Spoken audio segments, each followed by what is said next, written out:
ભગવાન શિવના ધ્યાન છૂટી ગયા અને ભગવાન નરસિંહ પ્રગટ થયા અને હરણાકશને પકડી અને બરોબર પોતાના ખોળામાં લઈ અને ઉમરાની વચ્ચે ભગવાન અખિલ બ્રહ્માંડનો માલિક જગનિયંતો વિષ્ણુ પરમાત્મા આમ ખોળામાં લઈ અને પછી હરણાકશને એમ કે તને જે વરદાન હતું ને એ કાઢતો, તારી ચિઠ્ઠી કાઢ, તારો લેખ કાઢ. લેખ કાગળ લખ્યા તાત પ્રહલાદને અને કાળને જીતવા કલમ ટાંકી. વર્ષોના વર્ષ વિચાર કરીને લખ્યું, માગતા નો રહ્યું કાંઈ બાકી હો. કે કાઢતાનો કાગળ ને આમ કાગળ કાઢ્યો કે બોલ અત્યારે રાત્રિ છે કે ના, કે દિવસ છે કે ના. તો સમય શું હતો? સંધ્યાનો સમય હતો. વૈશાખ શુક્લ 14 વિશાલ રવિ અસ્ત હોત ગત સંધિકા. સંધ્યાનો સમય હતો.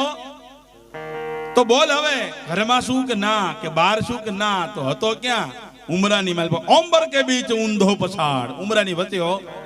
અને પછી કીધું ભગવાને કે મારી સામું જો નરમાં કહેવાય કે ના, તો કે પશુ કહેવાય કે ના. અને આમ નખ પરમાત્માએ બતાયા કે બોલ આને શસ્ત્ર કહેવાય કે ના, અસ્ત્ર કહેવાય કે ના. તો કે તને જે વરદાન મળ્યું તું ને એ મળ્યું તું, આમાં કાંઈ છે નહીં ને કે ના.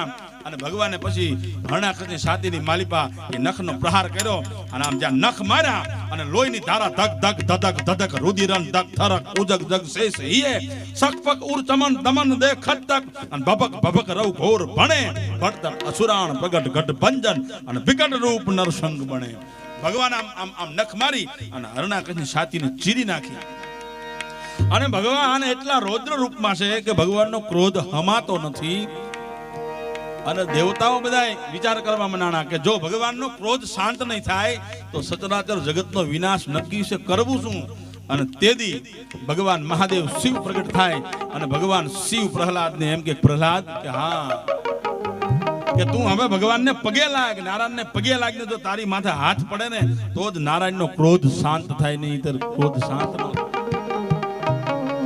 હે કે તો જ નારાયણનો ક્રોધ શાંત થાય. એટલા રૌદ્ર રૂપમાં ભગવાન અને પ્રહલાદ આમ આમ આમ પગે લાગે અને એટલો ભગવાન વિકરાળ ને એટલો રૌદ્ર રૂપમાં અખિલ બ્રહ્માંડનો ભગવાન નારાયણ